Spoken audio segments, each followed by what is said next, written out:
శుభాభివందనాలు తెలియజేసుకుంటున్నాను. గత కొన్ని వారాలుగా క్రైస్తవ సహోదరుల మధ్య నెలకొన్న ఒక గలిబిలితో కూడిన వాతావరణం, అది ముగ్గురు దేవుళ్ళను గూర్చిన ఒక సందిగ్ధ పరిస్థితి. దానిని బట్టి బైబిల్ పూర్వకాలముల నుంచి సంపూర్ణ సత్యం వరకు ఏమి రాయబడిందో అన్న విషయాన్ని మనం పరిశీలించుకుంటూ వస్తున్నాం.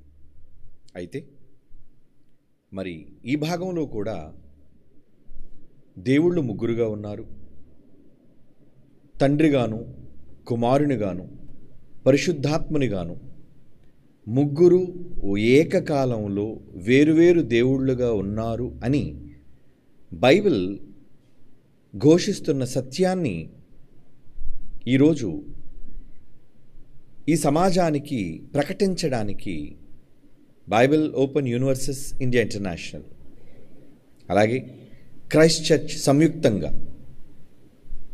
అసత్యంలో మరి కూరుకుపోయిన నాటి క్రైస్తవ సమాజం నుంచి నేటి క్రైస్తవ సమాజం వరకు బైబిలులో ఉన్న సత్యాన్ని వెలికితీసి ఈ సమాజానికి అవసరమైన మూల విశ్వాసాలను స్థిరపరచుటకు గాను చేస్తున్న ఈ ప్రయత్నంలో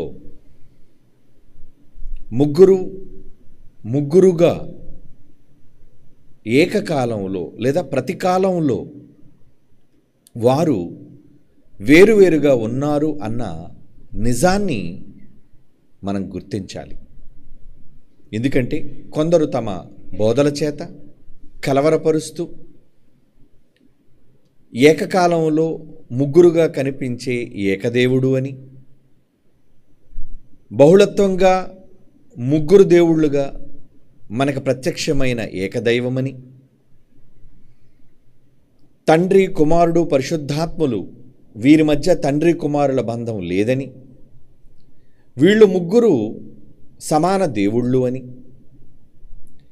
ఇలాంటి అభిప్రాయాలతో ఉన్న ఎందరో దుర్బోధకుల అట్టి సమాజంలో నిజాన్ని ప్రకటించడానికి బైబిల్ ఏమని చెబుతుందో అన్నది మనం సవివరంగా ప్రకటిస్తూ వచ్చాం. మొదటిగా తండ్రి అయిన దేవుడు అందరినీ కన్నవాడు, అందరికీ ప్రారంభకుడు, అందరికీ మూలమైన ఒక గొప్ప శక్తి అని మనం భావించాలి. అలాగే ఆయన గర్భము నుంచి వచ్చిన కుమారులు, మొదటి కుమారుడైన క్రీస్తువారు, పరిశుద్ధాత్మదేవుడు ఆ తదుపరి కన్నా మరొక కుమారుడు, ఆత్మగా ఆయన కూడా కుమారుడుగా, పరలోకమందు వీళ్ళు ముగ్గురు కలిసి ఒక కుటుంబంగా, తండ్రి ఇద్దరు కుమారుల కుటుంబంగా ఉన్న వీరు భూమి మీద కూడా ఈ సృష్టిని చేసిన తరువాత మానవ దేహాలతో మనుష్యులను కూడా తమ కుటుంబీకులుగా చేసుకోవటానికి దేవుడు మిగిలిన ఇద్దరు కుమారుల సహకారంతో క్రీస్తువారు, పరిశుద్ధాత్ముల వారు వీరిరువురి సహకారంతో తొలి మనిషి అయిన ఆదాముకు రూపమివ్వటం జరిగింది. మన పోలిక చొప్పున నరులను చేయుదము అన్న ఆయన ఉద్దేశం కనుక దానిని బట్టి ఆకారాలుగా ఆదాము నుంచి మనుషులందరినీ సృష్టించిన ఆ తండ్రి మనందరికీ ఒక్కడే తండ్రిగా ఆయన మాత్రమే తండ్రి స్థానంలో ఉన్న యెహోవాగా బైబిల్ మనకి చాలా స్పష్టంగా చెబుతుంది. అలాగే భూమి మీద పుట్టిన మనం ఆయనకు స్వయాన పిల్లలం, ఆయనకు వారసులం. ఆయన సంకల్పంలో భూమి పుట్టక మునుపే తండ్రిలో ఉన్నవారం, తండ్రి సంకల్పంలో నిర్ణయించబడిన వారం. ఇది దేవుని యొక్క ఉద్దేశం, సంకల్పం బైబిల్ వ్రాయబడిన నిజం. అయితే అనేక మంది ఈ వాక్యమును చదువుట విషయంలో సరైన అవగాహన లేకపోవటం వలన, లేఖనాలను అక్షరాలను అపార్థం చేసుకొని వాటి వెనక ఉన్న భావాలను గుర్తించకపోవటం వలన, వాళ్ళ మనస్సాక్షి అందమైన మనస్సాక్షిగా మారిపోవటం వలన, అపవాది అనే అబద్ధికుడి చేత ప్రేరేపించబడ్డం వలన తండ్రిని తండ్రిగాను, యేసుక్రీస్తు వారిని తదుపరి పుట్టిన ఆయన గర్భము నుంచి పుట్టిన కుమారునిగాను అంగీకరించకుండా, పరిశుద్ధాత్మను అసలు దేవుడో తండ్రో కుమారుడో అనే వివరాన్ని ఇవ్వకుండా క్రైస్తవ సమాజాన్ని నాటి నుంచి నేటి వరకు గలిబిలి చేస్తూ తప్పు మార్గాన్ని నడిపిస్తూ వచ్చారు ఈ త్రిత్వవాదులైన వాళ్ళు. కనుక తండ్రి అయిన దేవుడు తాను కన్నా జ్యేష్ఠ కుమారుడు బైబిల్ ప్రకారంగా యేసుక్రీస్తు వారైతే, ఆ తదుపరి పరలోకమందు మరొక కుమారునిగా ఆయన గుర్తించి భావించి కన్నా పరిశుద్ధాత్ముని దేవునిగా, తనతో పాటు వారి ఇరువురిని సమానమైన దేవుళ్ళుగా అధికారాన్ని వాళ్ళకి కల్పించి ఆయన వారికి ఇచ్చి తన సింహాసనం మీద కూర్చోబెట్టుకొని వాళ్ళు ముగ్గురుగా పరలోకమందు కుటుంబంగా కనబడుతూ భూమి మీద ఉన్న మనుష్యులందరినీ తమ కుటుంబాలుగా ఆయన భావించి ఈ మహాజ్ఞానాన్ని, ఈ పుస్తకాన్ని బైబిల్ ద్వారా మనకు వ్రాయించి ఇవ్వటం జరిగింది.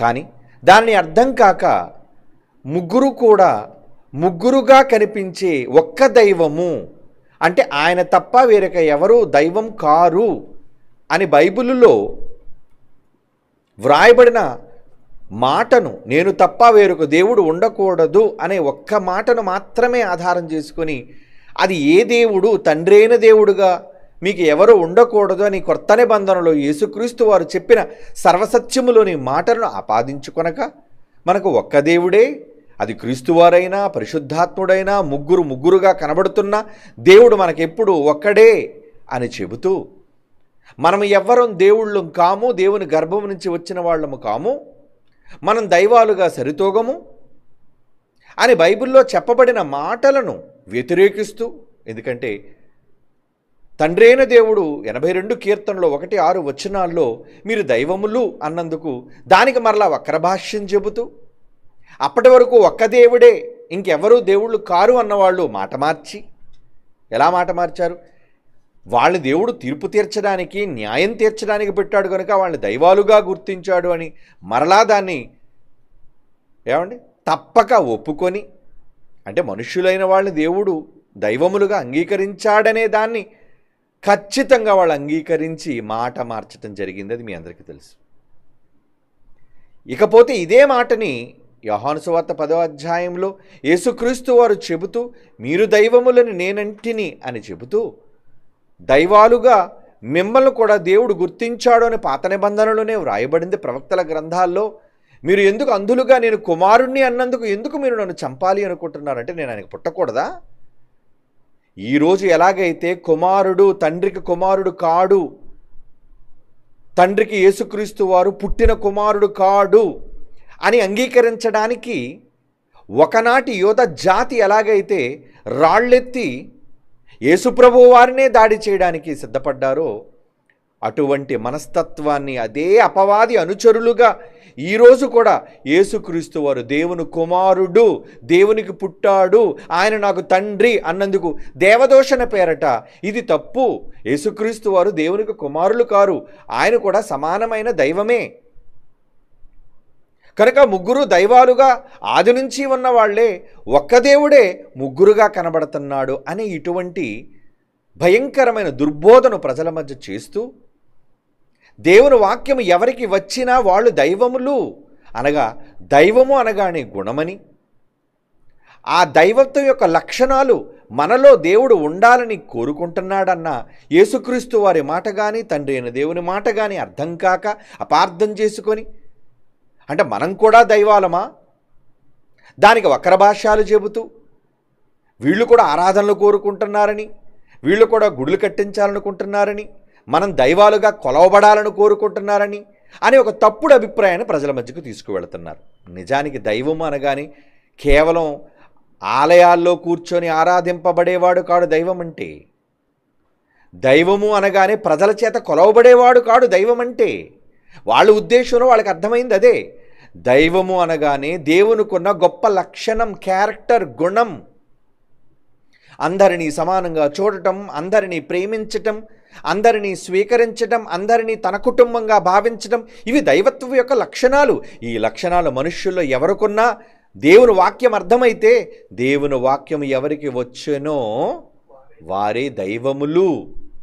అంటే మీరు దైవాలుగా మారాలి అంటే దేవుని వాక్యం మీకు అర్థం కావాలి, దేవుని వాక్యం మీ దగ్గరకు రావాలి, మీరు స్వీకరించాలి, అంగీకరించాలి అనే మాటను యేసుప్రభు వారు చాలా స్పష్టంగా ఆయన యోహాను సువార్త 10వ అధ్యాయంలో చెప్పడం జరిగింది.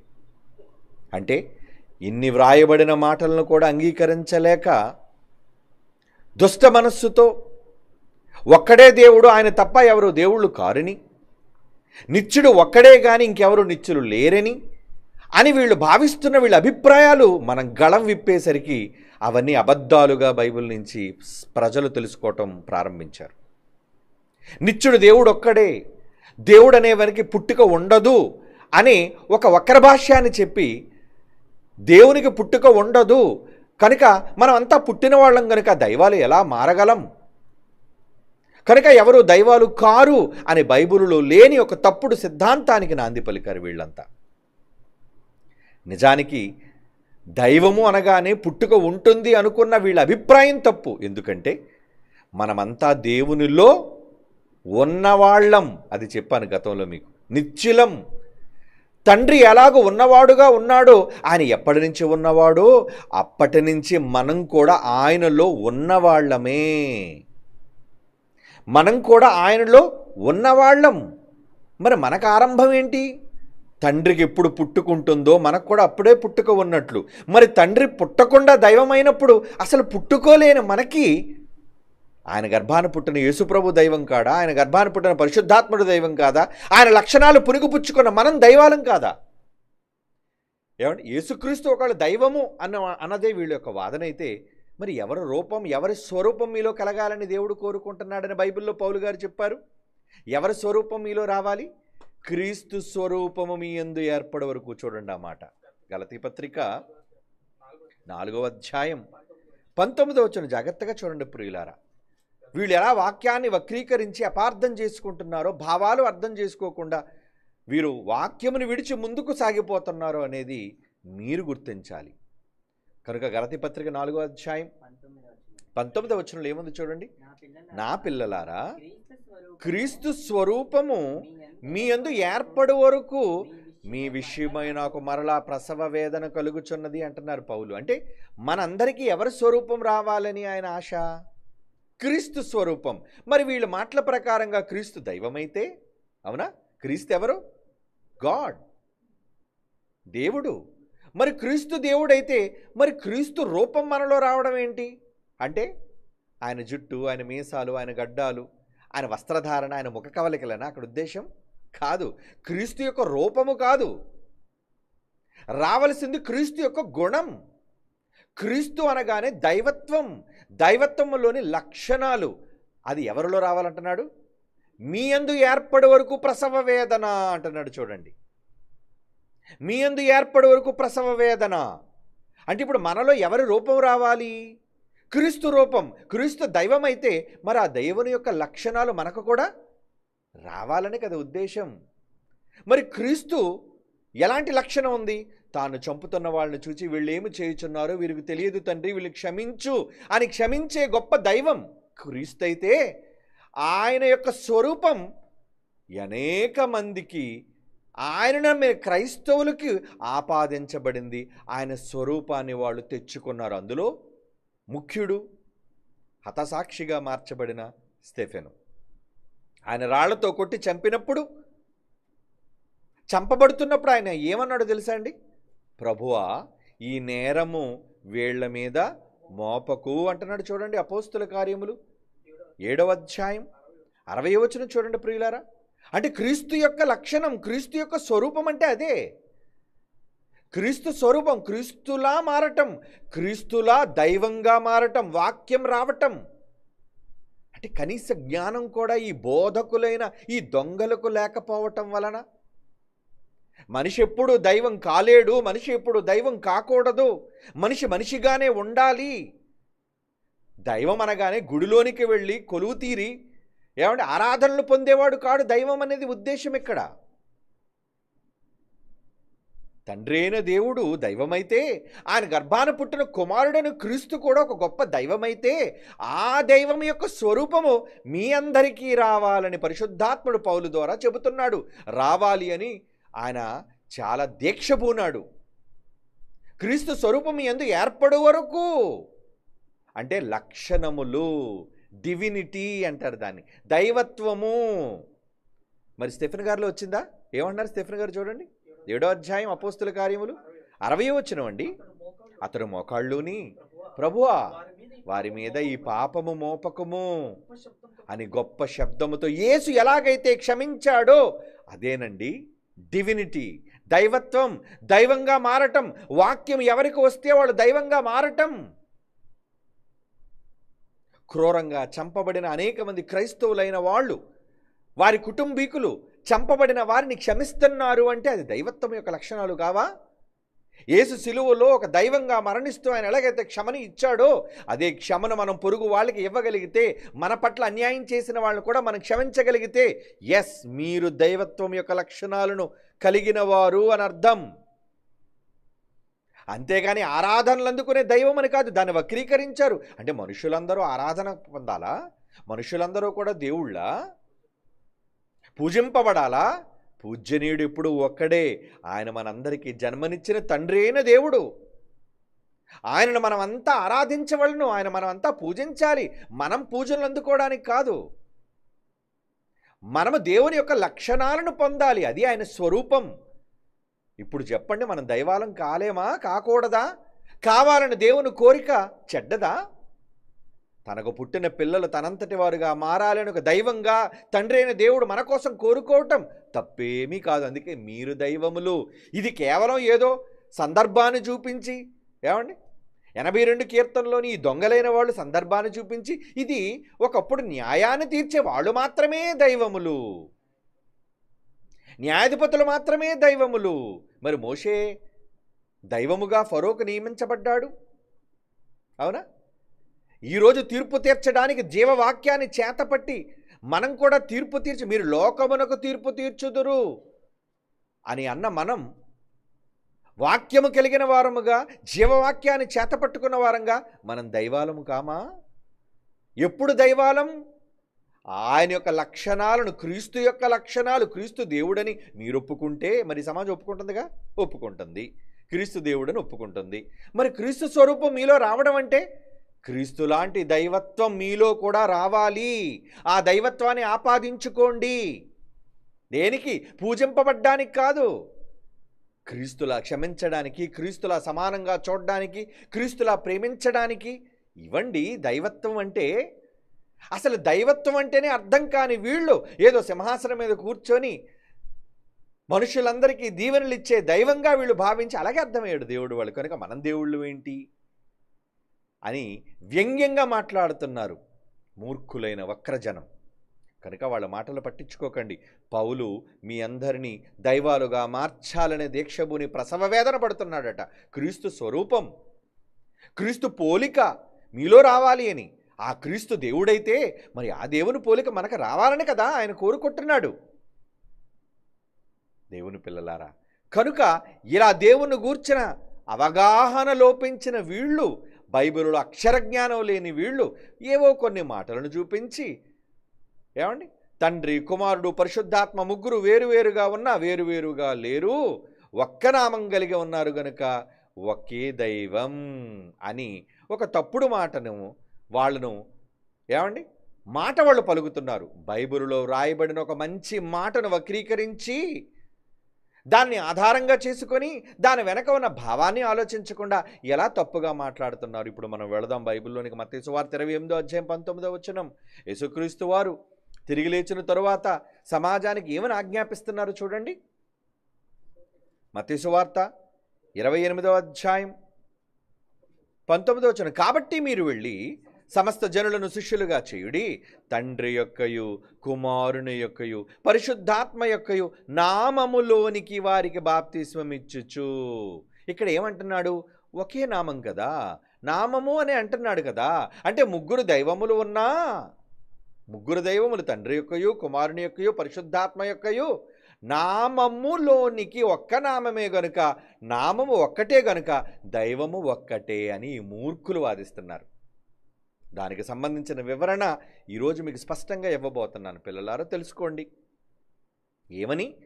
తండ్రి కుమారుడు పరిశుద్ధాత్మ నామములలోనికి అనలేదు కదా. అంటే ముగ్గురుంటే 3 నామాలుంటాయి, ముగ్గురు వ్యక్తులైతే కదా 3 పేర్లుంటాయి. కానీ ముగ్గురుగా మనకు కనిపించే ఏకదైవం, ఒక్క నామం, ఒక్క దైవం అని మరలా ఒక్క దేవుడి దగ్గర నిలబడుతున్నారు వీళ్ళు.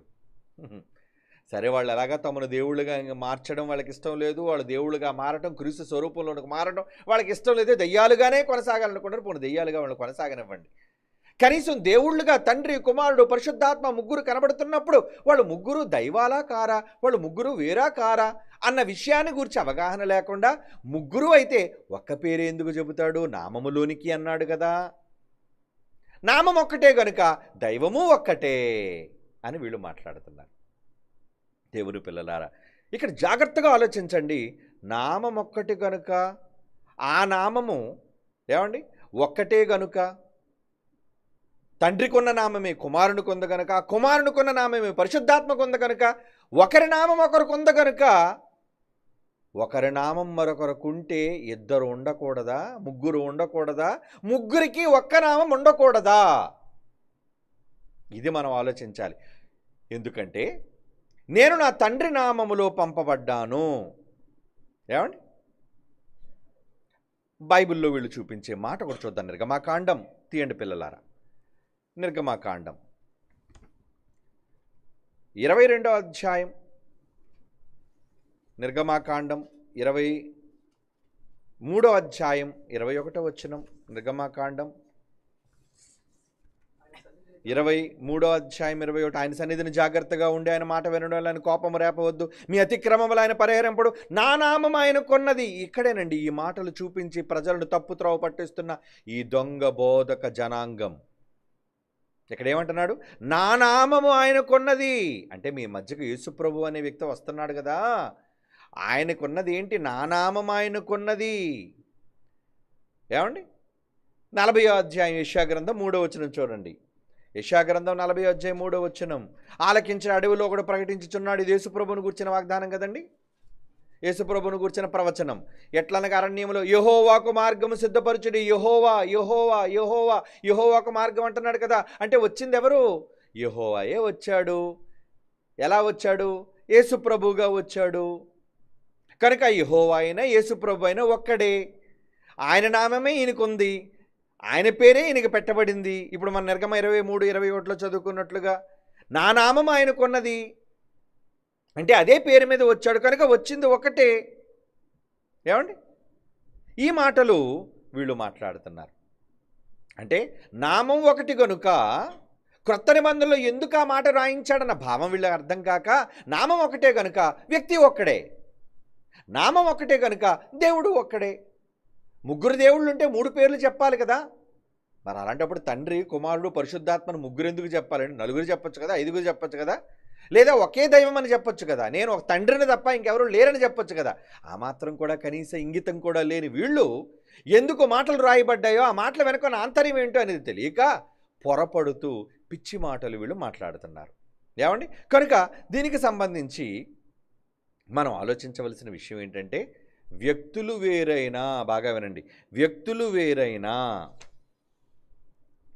నామము ఉంటుంది, నామము పెట్టబడుతుంది. యేసుప్రభు వారిని గురించి యెషయా గ్రంథం 9:6లో మనం చదువుకున్నట్లుగా యేసుప్రభు వారికి చాలా పేర్లు పెట్టబడ్డాయి. అందులో ఒక పేరు ఆయనకి ఏముందంటే నిత్యుడగు తండ్రి అని క్రిందన చాలా పైన చెప్తారు. సమాధానకర్త, బలవంతుడైన దేవుడు, ఆశ్చర్యకరుడు, ఆలోచనకర్త అని చెబుతూ క్రిందన ఏమన్నాడు చూడండి, నిత్యుడగు తండ్రి, సమాధానకర్తయగు అధిపతి అని అతనికి పేరు పెట్టబడును. అంటే పేరు పెట్టబడుతుంది ఆయనకి. ఇవన్నీ పేర్లు. నిత్యుడుగు తండ్రి అనే కూడా పేరు. అంటే తండ్రి అనే పేరుంది కానీ ఆయన తండ్రి కాడు. తండ్రి అనే పేరు పెట్టబడుతుంది, తండ్రి పేరు పెట్టబడుతుంది, కానీ ఆయన తండ్రి కాడు. ఈ విషయాన్ని గూర్చిన అవగాహన వాళ్ళు లోపించడం వల్ల, అంటే పేరు పెట్టబడితే ఒక్కడేనా, ఇద్దరు ఉండకూడదా? ఏమండి, పేరు పెట్టబడితే ఒక్కడేనా, ఉండకూడదా?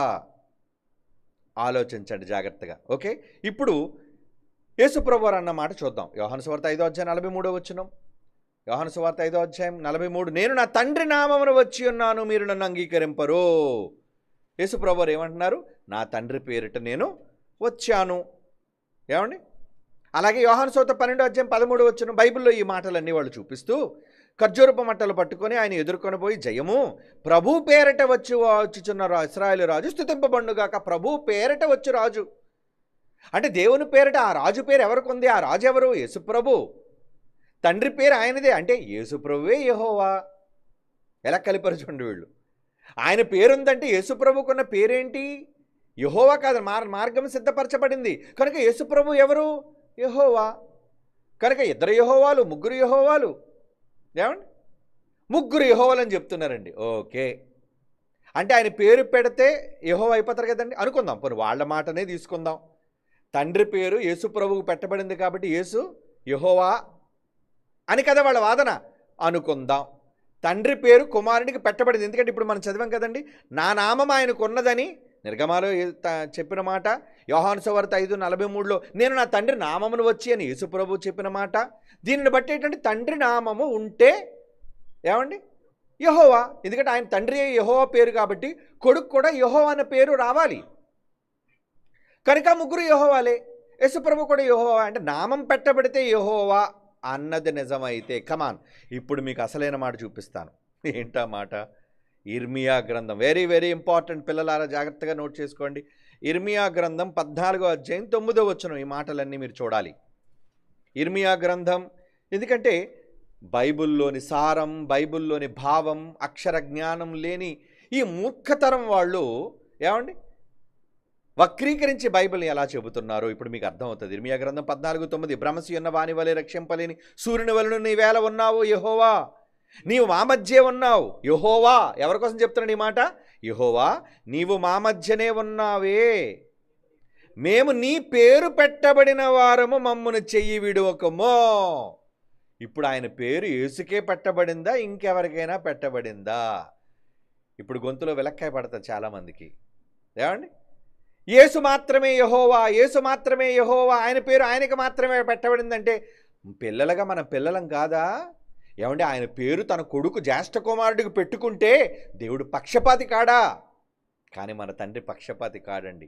Gentlemen, great man, great father, supreme. ఆయన ఎంత మంచోడు అంటే ఆయన పేరు తన గర్భాన పుట్టిన పిల్లలందరికీ పెట్టాడు. అది యేసుకు పెట్టాడు, తన గర్భాన పుట్టిన పరిశుద్ధాత్మకు పెట్టాడు, ఇంకెవరికి పెట్టాడని చెప్తున్నాడు చూడండి. యెహోవా, నీవు మా మధ్యనున్నావే, మేము నీ పేరు పెట్టబడిన వారము. అంటే తండ్రి పేరు ఆయన ప్రజలకు ఉందా లేదా? ఉంది. అంటే ఇప్పుడు ఆయన పేరుతో మనం కూడా పిలవబడొచ్చా యెహోవా? చెప్పండి. ఎస్, యెహోవా అనగానే యేసు మాత్రమే యెహోవా, ఆయనకు మాత్రమే ఉందా తండ్రి పేరు? మనకు లేదా? మనకి కూడా ఆయన పేరు పెట్టబడింది. ఇంకో మాట చూడండి, ఇర్మియా గ్రంథం 15వ అధ్యాయం 16వ వచనం. ఇర్మియా గ్రంథం 15వ అధ్యాయం 16వ వచనం. నీ మాటలు నాకు దొరకగా నేను వాటిని భుజించి తిని. వాక్యం. సైన్యములకు అధిపతి యెహోవా దేవా, యెహోవా దేవా అంటున్నాడు చూడండి. యెహోవా ఎవరి కోసం చెప్తున్నాడు ఈ మాట? సైన్యములకు అధిపతి యెహోవా దేవా, నీ పేరు నాకు పెట్టబడెను గనుక నీ మాటలు నాకు సంతోషము, నా హృదయమునకు ఆనందమును కలుగు చేయుచున్నవి. ఇప్పుడు చెప్పండి, ఆయన మాటలు దొరికిన మీరు కూడా ఎవరి పేరు పెట్టబడిన వారు? ఆయన పిల్లలైతే దేవుని వాక్యం ఎవరికి వచ్చనో వారే దైవములు. రోడ్డు మీద తిరిగి ఆవారగాళ్ళంతా దైవాలు కారు. దేవుని వాక్యాన్ని అంగీకరించిన వాళ్ళంతా దైవాలు కారు. దేవుని వాక్యం ఎవరి దగ్గరకు వస్తుందో, ఎవరు తండ్రిని కుమారుని అంగీకరిస్తారో వారు దైవములు. వారికి మాత్రమే ఆయన పేరు అంకితం పెట్టబడుతుంది. ఇప్పుడు చెప్పండి, యెహోవా, నాకు యెహోవా అనే పేరుందా? ఎస్, ఘంటాపదంగా చెబుతాను నేను. నా పేరు కూడా నా తండ్రి పేరు ఉంది, ఎందుకంటే నేను ఆయన వంశం, ఆయన అక్షయ బీజం నుంచి వచ్చిన వాడిని. నేను బైబిల్ ఒప్పుకుంది. నేను ఎక్కడి నుంచి వచ్చానని చెప్పింది బైబిల్. శాశ్వతులకు దేవుని అక్షయ బీజము నుంచి పుట్టింపబడిన వారము అన్నాడు పేతురు పత్రికలో. అంటే ఎస్, నేను పుట్టాను ఆయనకి. పుడితే నా తండ్రి ఇంటి పేరు నాకు నేను తెచ్చుకోవడం ఏంటి, నాకు పెట్టడం ఏంటి? నాకు బై బర్త్ వస్తుంది అది. అంటే ఏమిటి, ఆస్తి వాటా ఇస్తే వస్తుందా? ఇవ్వకపోయినా ఆస్తి హక్కు ఉందా? ఎవరు వ్రాసినా వ్రాయకపోయినా ఆయన గర్భాన పుట్టినందుకు ఆస్తి హక్కు తల్లిదండ్రుల నుంచి పిల్లలకి ఎలాగైతే సంక్రమిస్తుందో పుట్టుక ద్వారా, తండ్రి అయిన దేవునికి పుట్టిన మనకు కూడా ఆయన పేరు కూడా సంక్రమిస్తుంది. ఈ సన్నాసులకు అర్థం కాదు. అయితే నువ్వు కూడా యెహోవా? అవునురా, ఆయన పేరు నాకు పెట్టబడిందిరా. నీకు పెట్టబడలేదురా, ఎందుకంటే నువ్వు అంగీకరించటం లేదు కదా. వాక్యం నీ దగ్గర లేదు కాబట్టి ఆ పేరు నీకు చెందదు. నేను అంగీకరిస్తున్నాను కనుక ఎవరు తండ్రి వాక్యాన్ని అంగీకరిస్తారో, దేవా యెహోవా నీ పేరు మాకు పెట్టబడిన వారము, నీ పేరు నాకు పెట్టబడను అంటున్నాడు. చూడండి ప్రవక్త, ఎంత బాగుంది ఈ మాట. ఇంకా ఇంకా ఇంకా చూద్దాం, చాలా దెబ్బలు ఉన్నాయి. యెషయా గ్రంథం 43. అంటే ఎన్ని చోట్ల ఎంతమంది ప్రవక్తల ద్వారా నామము చెబుతారు. ఎందుకంటే నామం కదా, ఏకనామం ఏకనామం ఏకనామం అని పిచ్చెక్కే ఈ వాగుడుకాయలు నోరు ముయించాలి అంటే ఏకనామం అంటే ఆయనకున్న నామం క్రీస్తుకే కాదురా పిచ్చోళ్ళారా. ఆయన గర్భాన్న పుట్టే అక్షయ బీజం నుంచి వచ్చిన ప్రతి ఒక్కరికి ఆయన పేరు సంక్రమిస్తుంది. ఏంటది? యెషయా గ్రంథం 43 3వ వచనం 7వ వచనం చూడండి. 3వ వచనం ఎవరి కోసం చెప్తున్నాడు ఆ మాట? యెహోవానగు నేనే నీకు దేవుడను, ఇశ్రాయేలు పరిశుద్ధ దేవుడునైన నేనే నిన్ను రక్షించేవాడు. అంటే యెహోవా చెబుతున్నాడు ఈ మాట, నేనే నీ దేవుడునని 3వ వచనంలో చెప్పి 7వ వచనంలో అంటున్నాడు. చూడండి 7వ వచనం, నా మహిమ నిమిత్తం నేను సృజించిన వారిని, నా నామము పెట్టబడిన వారందరినీ తెప్పించుము, నేనే వారిని కలుగజేసి తిని వారిని పుట్టించిన వాడను నేనే. ఎంత స్పష్టంగా ఉందండి. దేవుడికి పుట్టామంటే ఈ సన్నాసులు ఒప్పుకోరండి పుట్టామంటే. అవునరా, మీరు దేవుడికి పుట్టిన వాళ్ళు కారు. మీ అందరికీ ఒక దౌర్భాగ్యుడని ఒక తండ్రి ఉన్నాడు, ఆడే అపవాది. వాడు మీ తండ్రి. ఎస్, నిజమే, మీరు నా తండ్రికి పుట్టిన వాళ్ళు కారు, మీరు దుర్బీజులు. ఎవరైతే తండ్రికి నేను పుట్టలేదు అని అంటున్నారో వాళ్ళందరూ కూడా దుర్బీజులు. ఇది చాలా పెద్ద పదం అండి. చాలా సంస్కృతంలో గట్టిగా ఉంది, కానీ ఈ పదం అందంగా కనబడుతుంది, కానీ వాడుక భాషలో మాట్లాడితే ఇది ఒక పెద్ద బాధ కలిగించే పదం. అంటే సక్రమమైన సంతానం కాదురా మీరు, అక్రమ సంతానం. నేను నా దేవుడికి పుట్టాను, ఎందుకంటే ఒప్పుకుంటున్నాను ఆయన మాటల్ని. ఆయన పుట్టించిన జనమని, ఆయన సృజించిన జనమని, ఆయన సంకల్పంలో పుట్టింపబడిన వారమని, క్రొత్త నిబంధన పాత నిబంధన ఇన్ని మాటల్లో దేవుడు చెబుతున్నా నేను పుట్టలేదు, మనం ఆయనకు పుట్టిన వాళ్ళం కాదు, మనం దేవుడికి పుట్టడం ఏంటండి అని మాట్లాడే ఈ మూర్ఖులు ఎస్ నిజంగా దేవుడికి పుట్టిన వాళ్ళు కారు, వీళ్ళు సంకర జాతి.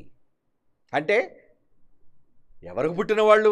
మీరు మీ తండ్రి అపవాది సంబంధులని యేసుప్రభు అందుకే అన్నాడు, రే మీరు నన్ను ఒప్పుకోరురా, మీరు నన్ను ఒప్పుకోరు, మరి మీ డాడీ ఎవరు? నా తండ్రి కాదు మీ తండ్రి, మీరు మీ తండ్రి అపవాది సంబంధులని యోహాను సువార్త 8వ అధ్యాయం 44వ వచనంలో చెబుతాడు. చూడండి, వీళ్ళ డాడీ కోసం కనుక వాడేరా మీ తండ్రి అంతా. ఎప్పటికైనా యెహోవాను మీ తండ్రిగా ఒప్పుకుంటే ఆయనకు పిల్లలు అవుతారు మీరు. కబడ్దార్. ఆయన మాకు తండ్రి కాడు, మేము ఆయనకు పుట్టిన వాళ్ళం కాదంటారా? అయితే ఒప్పుకుంటున్నారు మీరే పరోక్షంగా. ఏమని? మీరందరూ దయ్యానికి పుట్టినోళ్ళు, అబద్ధానికి పుట్టిన వాళ్ళు, సత్యాన్ని అంగీకరించని వాళ్ళు, దయ్యపు పుత్రులు. యాకోబు పత్రిక 2వ అధ్యాయం 7వ వచనం. యాకోబు పత్రిక 2వ అధ్యాయం 7వ వచనం చూడండి. మీకు పెట్టబడిన శ్రేష్టమైన నామమున, శ్రేష్టమైన నామమును దూషించేవాళ్ళు మీరే కదా. నా పేరు మీకుందని యెహోవా అంటే వెటకారంగా ఏం మాట్లాడో తెలుసా అండి? అవును, మరి యెహోవా ఆయనే కాదు, ప్రసన్నబాబు అటండి, వాడు కూడా యెహోవాటండి. అవునరా, నేను కన్న యెహోవాను కాదురా, నేను ఆయన గర్భాన్న పుట్టి ఆయన పేరు పెట్టబడిన వాడురా, ఆయనే పెట్టాడురా నాకు పేరు. పేరు పెట్టబడిన శ్రేష్టమైన నామం ఏంటది? యెహోవా అన్న నామం. నాకు ఉన్న నామం, నా తండ్రి నాకు పెట్టిన నామం. మరి మీ నాన్న ఏం పెట్టాడు? నువ్వు ఒప్పుకోవు కదా. అందుకే మీ నాన్న పేరు చెప్పడానికి నేను యెహోవాకు పుట్టాను అని ఒప్పుకోలేని దుర్బీజులు మీరు. దూషిస్తున్నారు. అందుకే ఏంటి బాబు, దేవుడికి పుట్టామా, దేవుడికి మనం పిల్లలమా? చదవండిరా అంధులారా, చదవండి. ఏమంటున్నాడు చదవండి. యెషయా గ్రంథం 43:7 నా మహిమ నిమిత్తము నేను సృజించిన వారిని, నా నామము పెట్టబడిన వారిని, సృజించడం మాత్రమే కాదు పేరు కూడా పెట్టేశా. ఎవరి పేరు? నా నామం అంటున్నాడు చూడు. నా నామము పెట్టబడిన వారందరినీ. ఏసొక్కడికే పెట్టేశాడు పేరు. ఏసొక్కడికైనా ఉందా నామం? ఏంటి తెలుసురా బైబిల్ మీకు? మీకు బైబిల్ అర్థం కాలేదు సోదరులారా. ఇప్పటికైనా మీ మనోనేత్రాలు వెలిగించుకోండి, నిజాలు గ్రహించండి. తండ్రి ఆవేదనతో నేను జన్మనిచ్చిన వాడను, నేను తండ్రినైతే నాకు ఇచ్చిన కీర్తేది, నేను తండ్రినైతే నాకు ఇచ్చిన గుర్తింపేదని తండ్రి బాధపడ్డం మీకు అసలు చెవున పట్టలేదే? ఏమండి మలాకి గ్రంథంలో ఏమన్నాడండి ఆయన? ఏమన్నాడు? 1వ అధ్యాయం 6వ వచనంలో ఆయన బాధ అర్థం కావట్లేదండి వీళ్ళకి. ఎందుకంటే వీళ్ళు దయ్యపు పుత్రులు. కొడుకు అయితే ఆయనకు పుడితే మా నాన్నకు పుట్టాను నువ్వు చెప్పుకోవాలి కదా. ఏమండి అదే అంటున్నాడు అక్కడ మలాకి 1:6. కుమారుడు తండ్రిని గనపరుస్తాడు కదా. దాసుడు కనీసం ఒక పనివాడైనా తన యజమాని గనపరుస్తాడు కదా. నా నామాన్ని నిర్లక్ష్యం పెట్టే రే యాజకులారా, దొంగలారా. యాజకులారా అంటే వీళ్ళే దేవుని పక్షాన నిలబడి ఏదో పెద్ద దేవుని కోసం మేము ఉద్ధరించే ఉద్దండులు అనుకునే యాజకులైన దొంగలు. నేను తండ్రిని కదా, తండ్రిని కన్నవాడిని అంటే వీళ్ళు. నువ్వు మాకు తండ్రివి కావు, యేసు నీకు పుట్టలేదు, మేము నీకు పుట్టలేదు.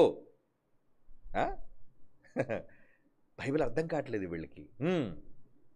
నేను తండ్రిని అయితే నాకు రావలసిన ఘనత ఏదిరా? నేను యజమానుని అయితే నాకు భయపడవా నువ్వు?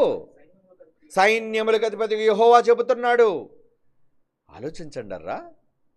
ఆయన నామం మనకు పెట్టబడింది అంటే ఇప్పుడు ఆయన పేరు మనకు కూడా ఉందా? ఉందని ఒప్పుకోవాలి. బైబిల్ ఇచ్చిన ఇంకా చూడండి అయిపోలేదు, ఇంకా ఉంది. ప్రకటన గ్రంథం 14వ అధ్యాయం 1వ వచనం. ప్రకటన గ్రంథం 14వ అధ్యాయం 1వ వచనం. మరి నేను చూడగా ఇదిగో గొర్రెపిల్ల సీయోను పర్వతం మీద నిలబడి ఉండెను.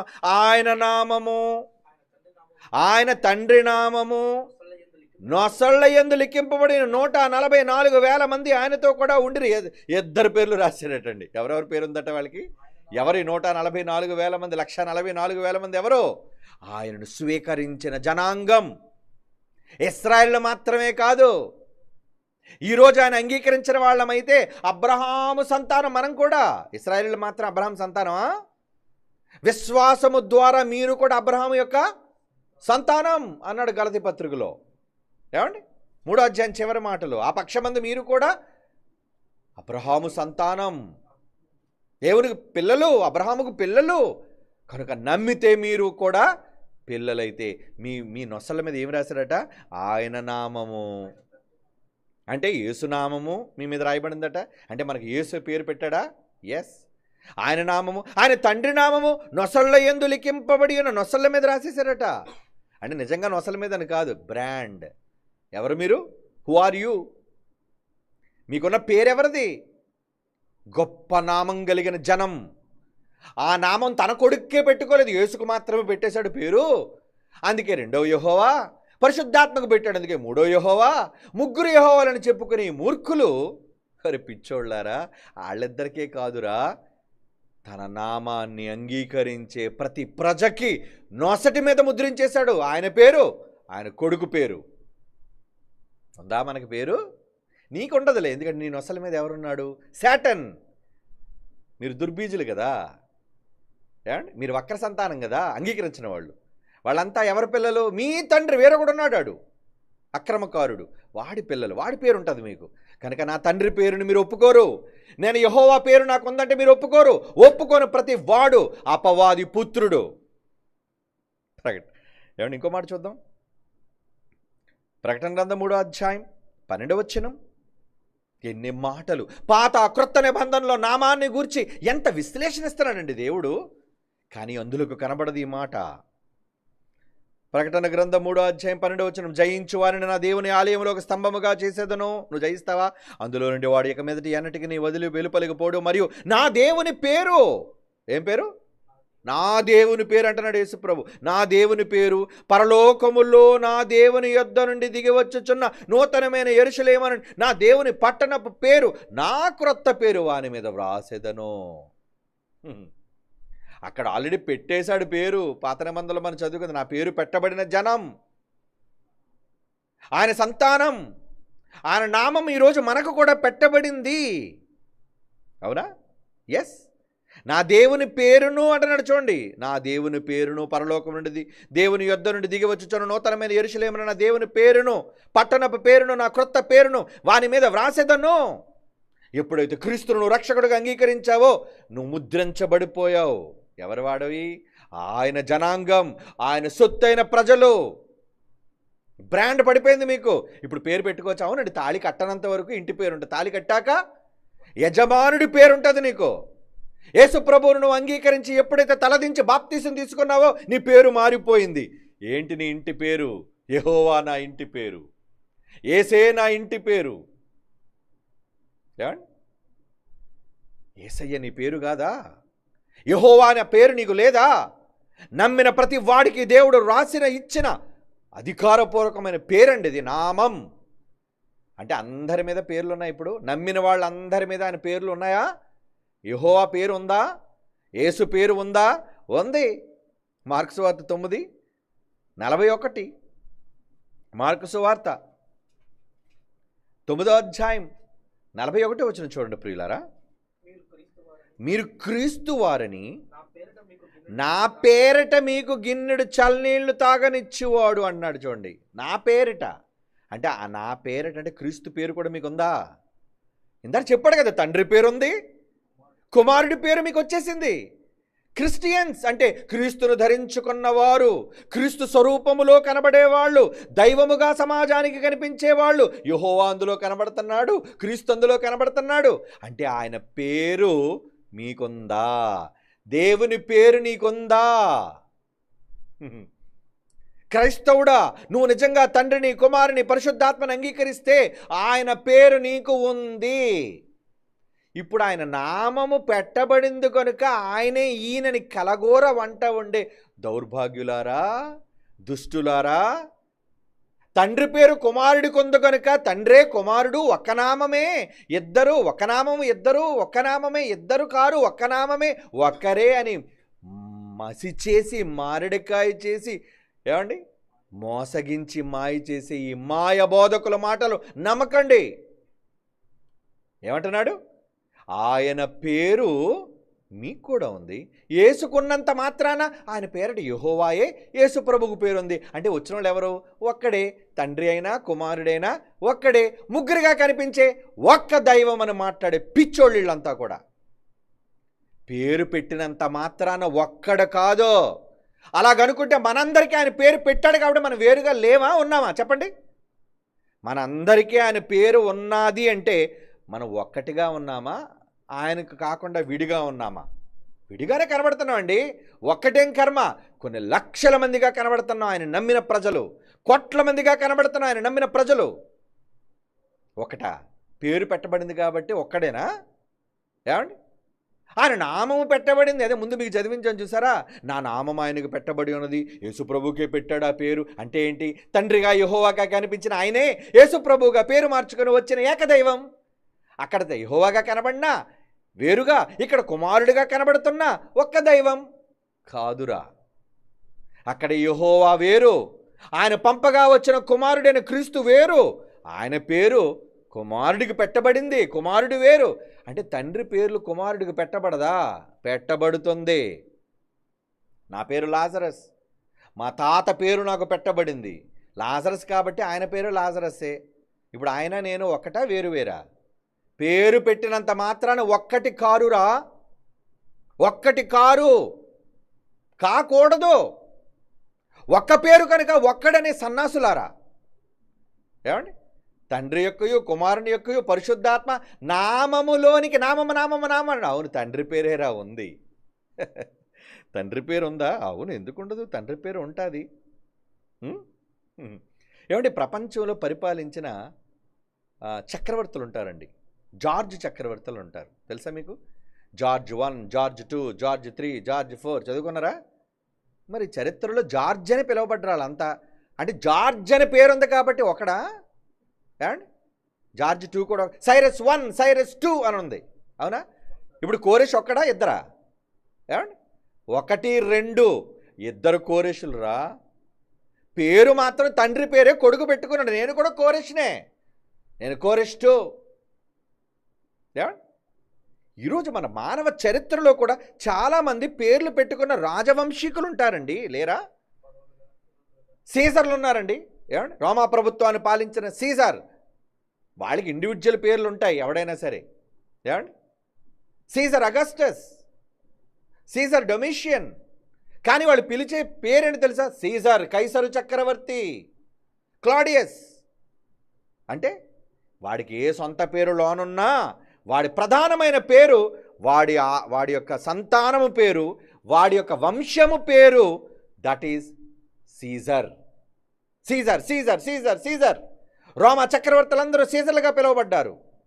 ఏమండి, అక్బర్ 1, అక్బర్, బాబర్, వీళ్ళందరూ మొఘలు చక్రవర్తులు, మొఘల్స్ అంటారు వాళ్ళు, మొఘల్స్. మరి మీరెవరు చెప్పండి? యెహోవా అన్న నామము పెట్టబడిన వారు మీరు, ఆయన నామము పెట్టబడిన జనాంగం మీరు. యేసుకు పెట్టేసి మీకు పెట్టలేదా పేరు? పక్షపాతి కాడా ఆయన? మీరు కూడా ఆయన పిల్లలే కదండి, ఆయన గర్భాన పుట్టిన వాళ్లే కదండి. యేసు ప్రభు జ్యేష్ఠుడు, మొదట పుట్టాడు కాబట్టి ఆయనకి జ్యేష్ఠత్వం వచ్చింది. తర్వాత మనమంతా పుట్టాం, అలాగని పిల్లలు కామా? ఆయన అంగీకరిస్తే పిల్లలం, ఆయన నామం పెట్టబడితే పిల్లలం. ఏమండి, కనుక పెట్టబడిన నామము యేసు ప్రభు వారికే కాదు, మనకు కూడా ఆయన నామము పెట్టబడింది. యెహోవా అన్న నామం యేసుకు మాత్రమే సొంతం కాదు, ఆయన నామము ఆయన ప్రజలకు కూడా పెట్టబడింది. దేవుని సొత్తైన ప్రజలు అన్నాడు, అందుకే సొత్తు. మీరు నా వాళ్ళు, నా పేరు పెట్టబడిన జనాంగం, నా పేరు పెట్టబడిన ప్రజలు. నేను యెహోవానైతే, నా వంశము యెహోవా వంశమైతే, నా వంశం ఉన్నవాడు వంశమైతే, ఉన్నవాని వంశములో నుంచి వచ్చిన మీరందరూ ఎవరు? ఉన్నవాళ్ళు. నేను నిత్యత్వంలో నుంచి ఉన్నవాడినైతే, నిత్యత్వంలో ఉన్న నాలో నుంచి వచ్చిన మీరంతా ఎవరు? నిత్యులు.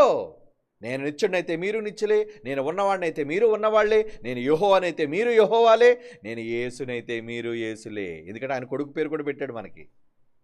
క్రైస్తవుడు, క్రీస్తు నామాన్ని ధరించుకున్నవాడు. కనీస అవగాహన కూడా లేకుండా, ఏమండి, తండ్రి యొక్కయో కుమారుని యొక్కయో పరిశుద్ధాత్మ ఒక్క పేరు అంటున్నాడంటే పేరు ఒక్కటే. ఏంటది? జీసస్ అన్న పేరులో యెహోవా అన్న పేరుంది, పరిశుద్ధాత్మ అన్న పేరులో యెహోవా, ఎందుకంటే ఆయన ఇంటి పేరు. ఏమండి, మనకి ఏ పేర్లున్నా అప్పుడప్పుడు చూడండి, కొణిదెలవారి వివాహ సందడి ఆహ్వానం అంటారు. కొణిదెలవారి ఏంటి అంటే వాళ్ళ ఇంటి పేరుది. తండ్రుల నుంచి వచ్చేది ఇంటి పేరు, సంక్రమించేది ఇంటి పేరు. జార్జ్ చక్రవర్తుల వంశం, అవునా? ఫరోల వంశం, ఫరో 1, ఫరో 2, ఫరో 3. ఎంతమంది ఫరోలు కనబడతారు మనకి ఈజిప్షియన్ నాగరికతలో? పేరు హేరోదులు ఎంతమంది కనబడతారు? ఏమండి, చాలామంది హేరోదులు కనబడతారు. పేరు ఒక్కటిగా కనిపించినంత మాత్రాన ఒక్కడనే మూర్ఖుడుగా ఉండకూడదు నువ్వు. పేరు ఒక్కటైతే ఒక్కడేనా? నా ఒక్క పేరు మీదే ముగ్గురు వచ్చారు. అందుకే చూడండి, యేసు ఎంత చక్కగా చెప్పాడండి, నేను నా తండ్రి నామమున వచ్చి ఉన్నాను, అయినా మీరు నన్ను అంగీకరింపర్రా. యేసుప్రభు అదే కదండి అంటున్నాడు. ఏమంటున్నాడు? ఇందరు చదవండి, యోహాను సువార్త 5:43. నేను నా తండ్రి నామమున వచ్చి ఉన్నాను, మీరు నన్ను అంగీకరింపరు. నేను వేరు, నా తండ్రి వేరు, ఆయన పేరు నాకు పెట్టాడు. యెషయా 9:6 అన్నాడు కదా, నిత్యుడగు తండ్రి అని నీకు పేరు పెట్టబడినా, అని తండ్రి నామం నాకు వచ్చింది. యెహోవా అనే నామం నాకు ఉంది, కొడుకుని కదా. ఏమండి, జైశాలి పీడి సుందర్రావు అన్నప్పుడు ఆ జైశాలి అనే పేరు ఆయన గర్భాన్ని పుట్టిన నాకు రాదా? సుందర్రావు అనేది ఆయన పేరు అయినప్పుడు, ఏమండి, సుందర్రావు అనే పేరు నాకు రాదా? ఎస్, నా కొడుకు పెట్టాను, అభిజ్ఞ సుందర్. ఏమండి, కుమారుడిగా నాకు పుట్టిన కొడుకు, కుమార్తెగా జాన్సన్ గారికి, మరి ప్రమీలాకి పుట్టిన కుమారుడు, వాడి పేరు ఏంటి? సుందర్, దేవసుందర్. అభిజ్ఞ సుందర్, దేవ సుందర్, ఈ అందరిలో కనిపించేది సుందర్ సుందర్ సుందర్ సుందర్. సుందర్రావు కనబడుతున్నాడు అందులో. ఎందుకు? తండ్రి కదా. అది తండ్రిని గౌరవించుకునే విధానం, పేరును పెట్టుకొని గౌరవించే విధానం, పేరుకిచ్చే ప్రాధాన్యత. ఒక్క పేరు గనుక ఒక్కటని కాదు. తండ్రి పేరే కుమారుడికి వచ్చింది, కుమారుడి పేరే పరిశుద్ధాత్ముడు ఎవరి పేరు మీద వచ్చాడన్నది చూడండి. ఏమండి? యోహాను సువార్త 14:26 తండ్రి పేరు పోనీ యేసు ప్రభువు పెట్టబడింది. మరి తండ్రి పేరు ఏంటి? యెహోవా కదా. ఆయన పేరు యేసుకు వచ్చింది. ఇప్పుడు యేసు పరిశుద్ధాత్మ కోసం ఏమన్నాడు చూడండి. యోహాను సువార్త 14:26 ఆదరణకర్త అనగా తండ్రి నా నామమున పంపబోవు పరిశుద్ధాత్మ. అంటే తండ్రి నా పేరు మీదే పంపిస్తున్నాడు. ఎందుకు? నా పేరు ఎవరిది? నేనే పేరు మీద వచ్చాను. యేసుప్రభు ఏ నామం మీద వచ్చాడు? నా తండ్రి నామమున అన్నాడు కదా ఆయన. ఏమండి? నేను నా తండ్రి నామమున వచ్చి ఉన్నాను. ఇది ఎలాగే ఉంచండి. యోహాను 5:43 చూడండి. యేసుప్రభు తన కోసం ఏం చెప్పుకున్నాడు? నేను నా తండ్రి నామమున వచ్చాను. అంటే యేసుప్రభుకున్న నామం ఏ నామం? తండ్రి నామం, యెహోవా అనే నామం. అంటే యేసన్నా యెహోవా అన్న పేరు ఒకటే. ఏమండి? ఓకేనా? ఇప్పుడు పరిశుద్ధాత్మ కోసం ఏమన్నారు చూడండి. యోహాను సువార్త, అదే యోహాను సువార్త 14:26 ఆదరణకర్త అనగా తండ్రి వేరేగా ఉన్నాడు. నా నామమున పంపబోవు పరిశుద్ధాత్మ. అంటే నాదంటే మళ్ళీ కొత్త పేరు ఏమీ లేదు నాకు. ఎందుకంటే నాకున్న పేరు ఎవరిది? తండ్రి పేరే. అంటే నేను వచ్చినా పరిశుద్ధాత్ముడు వచ్చినా ఒక్క పేరు మీదే వచ్చాం. వన్ నేమ్, ఒకే నామం. అది యెహోవా అనే నామం, అది యేసు అనే నామం. అందుకే కొలసీ పత్రిక, ఫిలిప్పీ పత్రికలో మనం చదివితే ఒకే ఒక నామములో రక్షణ, ఈ నామములో తప్ప మరి ఏ నామములోనూ రక్షణ లేదు అని వాళ్ళు ఎందుకు ప్రకటించారు తెలుసా? ఒక్కడని కాదు, అక్కడ ముగ్గురు ఉన్నది, మా ముగ్గురు పెట్టుకున్నది వన్ నేమ్, ఒక పేరు. అదండి భావం. ఎంత స్పష్టంగా ఉందండి బైబిల్లో ఈ మాటలన్నీ మనకి. కానీ అందులకు కనబడదు. చూస్తారా ఫిలిప్పీ పత్రికలో ఏ నామం అంటున్నాడు చూడండి. ఏ నామమున రక్షణ? అపోస్తుల కార్యాల్లో వాళ్ళు ఇచ్చిన బాప్తిస్మం ఏ నామములో రక్షణ? ఇవన్నీ మనం చూడగలిగితే ఎవరి నామం? యేసునామం. అంటే యేసునామం ఎవరి నామం? యేసునామం తండ్రి నామం. పరిశుద్ధాత్మ నామం ఎవరి నామం? అది యేసునామమే. నా నామమున పంపబో పరిశుద్ధాత్మ. అంటే యేసన్న, పరిశుద్ధాత్మన్న, యెహోవా అన్న, తండ్రి, కుమారుడు, పరిశుద్ధాత్మ, వీళ్ళు ముగ్గురిది ఒక్క నామం, వన్ ఫ్యామిలీ. కాబట్టి ఒక్క పేరొక్కటి. కాబట్టి మనుషులు ఒక్కడనుకో, పేరొక్కటి కనుక ఒక్కడే అనుకో. అలాగనుకుంటే ఆయన పేరు మనకే ఉంది, మనం వేరుగా లేమా? పేరు పెట్టబడింది, అలాగే విడిగా ఉన్న కొడుక్కి పేరు పెట్టబడింది. ఏమండి? అందుకే ఏ నామములో రక్షణ అన్నాడు? ఆకాశమందు ఏ నామములోనూ మీకు రక్షణ లేదు. మరి ఎవని వలన మీకు రక్షణ రాదు? ఈ నామమున. యోహాను అపోస్తుల కార్యాలు 4:12 చూడండి. అపోస్తుల కార్యములు 4:12 అండి. మరి ఎవని వలన రక్షణ లేదు? ఏ పేరులోనూ రక్షణ లేదు. ఈ నామం. ఏంటా నామం? ఆ రోజు వాళ్ళందరూ తప్పించి పిలిచి కొలిచిన నామం యేసునామం. మరి యేసునామం ఎవరి నామం? తండ్రి నామం. అది యేసు పేరు తండ్రి పేరండి. ఆ పేరులో ఉన్నది ఏంటి తెలుసా? ఇమ్మానుయేలు అన్నాడు. అంటే తన ప్రజలను వారి పాపముల నుంచి రక్షించువాడు, రక్షకుడు, రాజు, క్రీస్తు, అభిషక్తుడు. ఒకటి కాదని చాలా పేర్లు ఉన్నాయి ఆయనకి. మరి ఏ నామములోనూ రక్షణ లేదు. మీరు ఎవరెవరో దేవుళ్ళ పేర్లు చెప్తున్నారేమో, మనుషుల పేర్లు చెప్తున్నారేమో. భూమి మీద ఉన్న దేవుళ్ళు మనుషుల పేర్లు కాదు రక్షణ. మీకు రక్షణ రావాలి అంటే ఏకనామం, ఒక్క నామం. నామం ఒక్కటే, దేవుళ్ళు ఒక్కటి కాదు, నామం ఒక్కటే. మరి ఏ నామములు అంటున్నాడు అక్కడ? ఎవని వలన రక్షణ లేదు. ఈ నామమునని మనము రక్షణ పొందవలనని ఆకాశం క్రిందన మనుష్యులలో ఇయ్యబడిన మరి ఏ పేరులోను, ప్రసన్నబాబు అనే పేరులో రక్షణ లేదు, జార్జ్ అనే పేరులో రక్షణ లేదు, పాల్ అనే పేరులో రక్షణ లేదు. ఏమండి? ఫరో అన్న పేరులో రక్షణ లేదు, సైరస్ అనే పేరులో రక్షణ. ఇవి కూడా చాలా గొప్ప పేర్లే. ఏ పేరులోనూ రక్షణ లేదు. ఒక్క నామం. ఏంటా నామం? యేసుక్రీస్తు వారి నామం, ఆయనకు పెట్టబడిన తండ్రి నామం. కనుక ముగ్గురు పేర్లు ఒకటైనప్పుడు ఒక్క నామమే అని ప్రయోగించబడింది. అది నామము యొక్క పరమార్థం. ఇప్పుడు చదవండి మత్తయి సువార్త 28:19. మత్తయి సువార్త 28వ అధ్యాయం 19వ వచనం. మీరు వెళ్ళి సమస్త జనులు శిష్యులుగా చేయండి. తండ్రి ఉన్నాడు, కుమారుడు ఉన్నాడు. అందుకే పరిశుద్ధాత్మ ముగ్గురు పేర్లు చెబుతున్నాడు. ఒక్కడైతే ఒకడి పేరు చెప్పాలి, ఒక్కడే ఉన్నాడని చెప్పాలి. ముగ్గురు ఎందుకు చెప్పాలి? 3 వ్యక్తుల కోసం. తండ్రి యొక్కయు, కుమారుని యొక్కయు, పరిశుద్ధాత్మ నామములోనికి. ఎందుకంటే ముగ్గురిది ఒక్క పేరు, వన్ నేమ్ కనుక ఒక్క నామము అని చెప్పాడు. అది నామముల యొక్క అర్థం, పరమార్థం. ఒక్క పేరు అన్నాడు కాబట్టి ఒక్కడని కాదు. కనీస జ్ఞానం కూడా లేని మూర్ఖులు బైబిల్లో ఉన్న సత్యాన్ని వక్రీకరించి అపార్థం చేసి తండ్రిని తండ్రిగా, కుమారుని కుమారునిగా అంగీకరించకుండా ఎంతమందిని నాశనానికి, నరకానికి పంపిస్తున్నారని మరలా చెప్తున్నాను. ఎవరు తండ్రిని, కుమారుడు, పరిశుద్ధాత్మని విడివిడిగా ఒప్పుకోరో, ముగ్గురు దేవుళ్ళుగా వేరువేరుగా ఉన్నారు అన్ని కాలాలలో అంగీకరించారో, వాళ్ళకి వచ్చేది నిత్యాగ్ని దండన. ఏమండి మా ఒళ్ళు మరి అలాగని చచ్చిపోయారు, పోయారు నరకానికి, నో డౌట్. నువ్వు తర్వాత వెళ్ళి కలుసుకుంది కానీ నమ్మకపోతే. లేదు నమ్ముతావా? కమాన్ నమ్ము. తండ్రి వేరు, కుమారుడు వేరు. తండ్రిని కుమారుని ఒప్పుకుంటే నీకు నిత్య జీవం. ఆయన పంపగా వచ్చిన కుమారుని యేసుప్రభుని అంగీకరిస్తే ఆయన పేరులోనే నీకు నిత్య జీవం ఉందని చెప్పాడు. అందుకే 1 యోహాను పత్రిక 4వ అధ్యాయం 15వ వచనం. 1 యోహాను పత్రిక 4వ అధ్యాయం 15వ వచనం. యేసు దేవుని కుమారుడు. అంటే దేవుడు వేరుగా ఉన్నాడు, యేసు వేరుగా ఉన్నాడు. యేసు దేవుని కుమారుడని ఎవడు ఒప్పుకుంటాడో, కొడుకని ఒప్పుకోవాలి. యేసు అనే సంగతి తర్వాత. ఏమండి, యేసు దేవుని కొడుకని, యేసుని ఒప్పుకోమని చెప్పట్లేదు. యేసు దేవుని కొడుకు అని ఎవడు ఒప్పుకొనునో వానిలో దేవుడు నిలిచి ఉన్నాడు, వాడు దేవుని యందున్నాడు. మరొకరిని ఒప్పుకోకపోతే ఏమంటే మనిషి దేవునికి పుట్టిన కొడుకు కాదండి, లేదంటే యేసు ప్రభు దేవుడికి పుట్టలేదండి అని ఒకవేళ నువ్వు అంటే నీలో ఏమి లేదు, అసలు దేవుడే నీ యందు లేడు. మరి దేవుడు నీ యందు లేకపోతే నీకు వచ్చే కర్మ ఏంటి? నరకం. మరి ఇలా నమ్మి చచ్చిన వాళ్ళందరూ ఎక్కడికి పోయారు?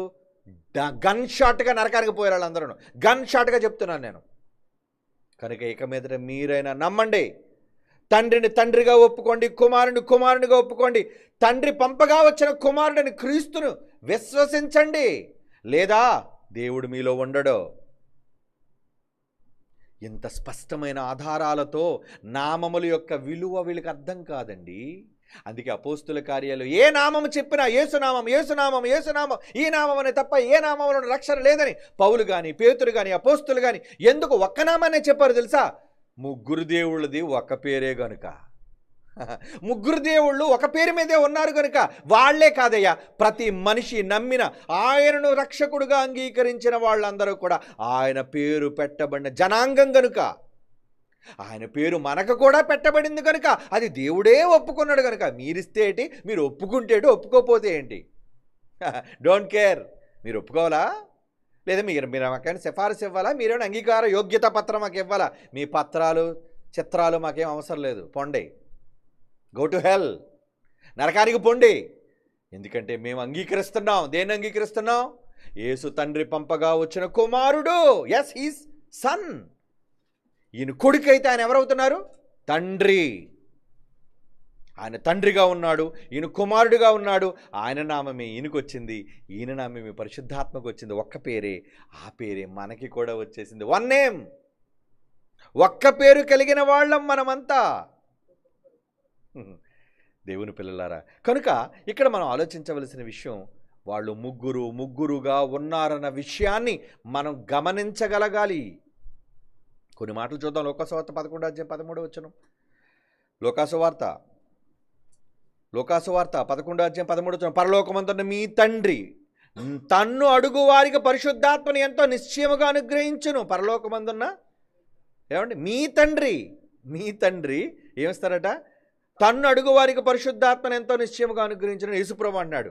అంటే తండ్రి పరిశుద్ధాత్మ ఉన్నాడు, ఆయన్ని మీరు అడిగితే ఇస్తాడు అని యేసు అంటున్నాడు. ముగ్గురు కనబడుతున్నారా? తండ్రి, కుమారుడు, పరిశుద్ధాత్మ. ఎస్. అపోస్తుల కార్యాలు 2:33. ఏమండి? అపోస్తుల కార్యములు 2:33, కాగా ఆయన దేవుని కుడిపార్శ్వమున హెచ్చింపబడి యేసుప్రభువారు పరిశుద్ధాత్మను గూర్చిన వాగ్దానమును తండ్రి వలన పొంది, పరిశుద్ధాత్మను గూర్చిన వాగ్దానం ఎవరి వల్ల పొందాడట? ఈయనగా తండ్రి వలన పొంది, మీరు చూచుచూ వినుచున్న దీనిని కుమ్మరించుచున్నాడు. ఇక్కడ కూడా చూడండి, తండ్రి, కుమారుడు, పరిశుద్ధాత్మ ముగ్గురు వేరువేరుగా మనకు కనబడుతున్నారు. 2 కొరింథీ పత్రిక 13:14 2 కొరింథీ పత్రిక 13:14 ప్రభువైన యేసుక్రీస్తు కృపయు, దేవుని ప్రేమయు, పరిశుద్ధాత్మ సహవాసమును మీ అందరికీ తోడేయుడునుగాక. ముగ్గురు కోసం ఎందుకు చెప్తున్నాడు? ముగ్గురు ఒక్క దేవుడైనప్పుడు నాటకాలు ఆడుతున్నాడు దేవుడు ముగ్గురుగా కనబడి? ముగ్గురుగా ఎందుకు కనబడాలి? ఒక్కడిగా ఉన్నప్పుడు ముగ్గురుగా ఉంటేనే ఆయన ముగ్గురుగా ప్రత్యక్షం కనబడుతున్నాడు. ఆయన మనుషులను మోసం చేయవలసిన అవసరం ఆయనకు లేదు. ఏమండి? కనుక ప్రభు అయిన క్రీస్తు కృప, దేవుని తండ్రి అయిన దేవుని ప్రేమ, పరిశుద్ధాత్మ దేవుని యొక్క సహవాసం ముగ్గురు ఏమండి మనందరికీ తోడుగా ఉన్నారు. ముగ్గురు. యోహాను సువార్త 15:26 చూడండి. యోహాను సువార్త 15:26 తండ్రి యొద్ద నుండి మీ యొద్దకు నేను పంపబో ఆదరణకర్త. తండ్రి యొద్ద, తండ్రి దగ్గర ఉన్నాడు ఆయన. ఏమండి? నేను వెళ్ళి ఆయన పంపిస్తాను అంటే అక్కడ ఉన్నాడనే కదా. నేను వెళ్తున్నాను, ఆయన పంపిస్తాను అనగా తండ్రి యొద్ద నుండి, తండ్రిలో నుంచి కాదు, తండ్రి యొద్ద, తండ్రి దగ్గర ఒక ఆయన ఉన్నాడు.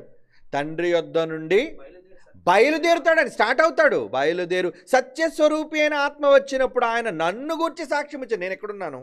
తండ్రి యొద్ద ఒకరు ఉన్నారు, పరిశుద్ధాత్ముడు. తండ్రి వేరేగా ఉన్నాడు. తండ్రి, పరిశుద్ధాత్మ, భూమి మీద ఉన్న నేను. ఎంత స్పష్టంగా మాట్లాడుతున్నాడు ఆయన. ఏమండి? ఇంకొక మంచి మాట చూస్తారా? ఇంకొక మంచి మాట 2 యోహాను పత్రిక 1:3 2 యోహాను పత్రిక 1:3 సత్యప్రేమల మన యందుండగా, సత్యము వాక్యం మీలో ఉంటే, ప్రేమ మీలో ఉంటే, తండ్రి అయిన దేవుని యొద్ద నుండి, తండ్రి యొక్క కుమారుడకు యేసుక్రీస్తు వద్ద నుండి, అంటే తండ్రి కొడుకు కాదా? కాడనే కదా. తండ్రి యొద్ద నుండి, అలాగే తండ్రి యొక్క కుమారుడకు క్రీస్తు. క్రీస్తు యొద్ద నుండి అనేనొచ్చు కదా. ఏమండి? తండ్రితో సమానుడు క్రీస్తు అయితే, తండ్రితో సమానమైన దేవుడు ఆయన పుట్టినవాడు కాకపోతే తండ్రి యొద్ద నుండి, మరొక దేవుడైన క్రీస్తు వద్ద నుండి, మరొక దేవుడైన పరిశుద్ధాత్మ వద్ద నుండి అని చెప్పడానికి పరిశుద్ధాత్మ దేవుడికి బుర్ర ఖరాబ్ అయిపోయింది అనుకున్నారా ఏంటి? మీలాంటి దుర్మార్గులు ఉంటారని విడమర్చి చెబుతున్నాడు. రా సన్నాసులారా, మూర్ఖులారా, దుష్టులారా, సర్పసంతానమా. మరి అని మీ పేర్లే. ఎందుకంటే తండ్రిని అంగీకరించరు కదా, కుమారుడిగా అంగీకరించరు కదా. ఏమండి? ఈ దుష్ట సంతానం కనుక మీరు పిల్లలారా, దీన్ని అంగీకరించి మీరందరూ దేవుని పిల్లలుగా మారండి, దుష్టులుగా మారకండి. ఎంత స్పష్టంగా పరిశుద్ధాత్మ దేవుడు సర్వసత్యాన్ని రాయిస్తున్నాడు చూడండి. సర్వసత్యం. న్యూ టెస్టిమెంట్, మరలా చెప్తున్నాను, న్యూ టెస్టిమెంట్ సర్వసత్యము. ఏమంటున్నాడు? సత్య ప్రేమలు మన యందుంటే, తండ్రి అయిన దేవుని యొద్ద నుండి, తండ్రి యొక్క కుమారుడకు క్రీస్తునొద్ద నుండి. ఇంత క్లియర్గా చెప్పాలా? తండ్రి యొక్క కుమారుడకు యేసుక్రీస్తునొద్ద నుండి కృపయు, కనికరమును, సమాధానమును మనకు తోడుగును అంటున్నాడు చూడండి. తండ్రి వేరు, కుమారుడు వేరు అనే వివరణ మనకిస్తున్నాడు. ఇంకా యోహాను సువార్త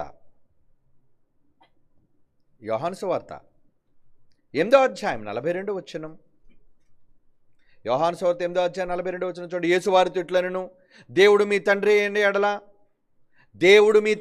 ఎడల. యేసేమన్నాడు? దేవుడు, నేను కాదు, నేను మీ తండ్రిని కాదు. ఏమండి?